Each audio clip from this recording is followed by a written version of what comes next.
لیکن آج اس پر اس شخص کے بہت سارے اسرار کھل چکے تھے۔ وہ اسے سمجھنے میں ناکام رہی تھی۔ کیوں وہ اپنی شناخت چھپاتا تھا؟ وہ درپردہ ہمیشہ اس کی مدد کرتا رہتا تھا لیکن اسے کبھی نہیں بتاتا تھا۔ ہر مشکل گھڑی میں وہ اس کے ساتھ رہا، بنا احساس دلائے، بنا اسے جتلائے۔ آج پھر اس نے اسے ایک بڑی تباہی سے بچا لیا تھا۔ اب اسے کوئی فرق نہیں پڑتا تھا کہ ان کا آگے کا سفر کتنا ہی مشکل کیوں نہ ہو، وہ اس کے ساتھ رہنے پر اصرار کرے گی، وہ اسے کبھی نہیں چھوڑے گی۔ وہ اس کا محبوب تھا، ایک پیارے دل کا پیارا شخص۔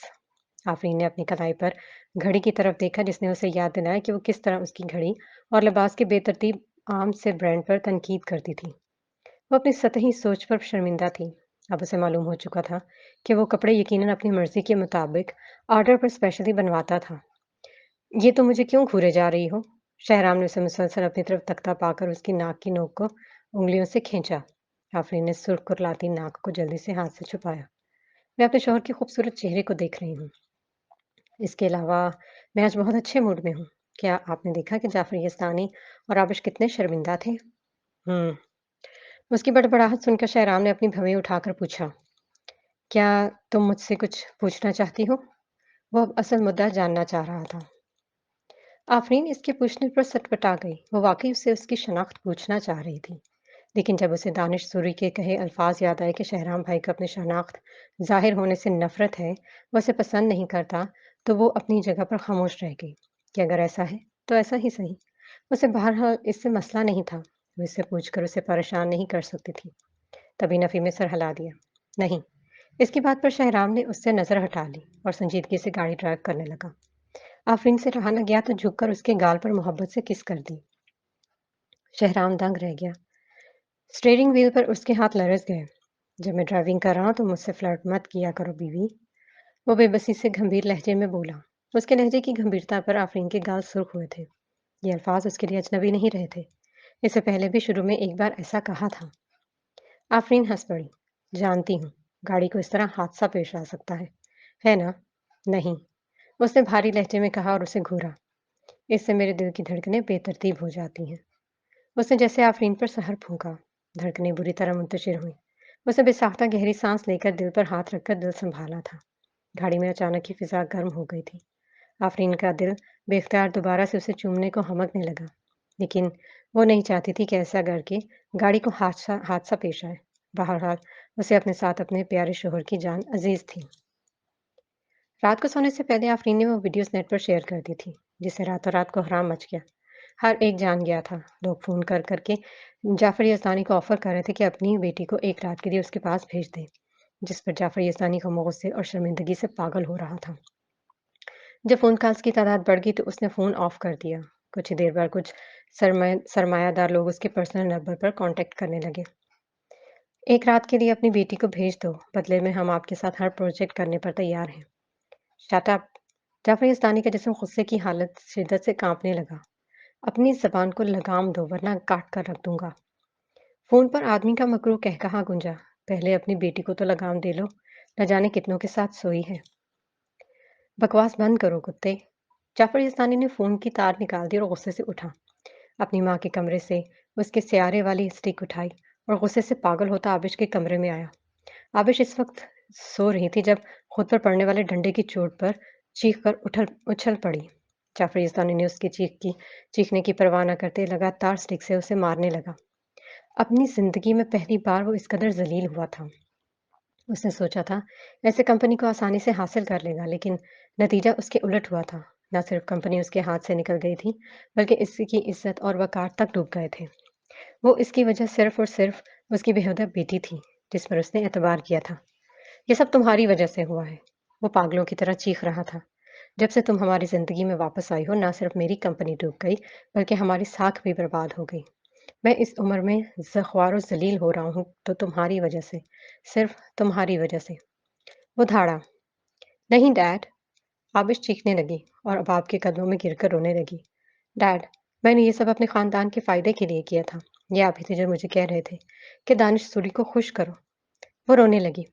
پاگل لڑکی، میں نے اسے تحفے دے کر خوش کرنے کا کہا تھا، نہ کہ اپنی عزت اس کے آگے لٹانے کا کہا تھا۔ شیم آن یو! تم جیسی بے حیا اولاد سے بہتر تھا میں بے اولاد رہتا۔ وہ سر پر ہاتھ رکھ کر نیچے بیٹھ گیا، رونے لگا۔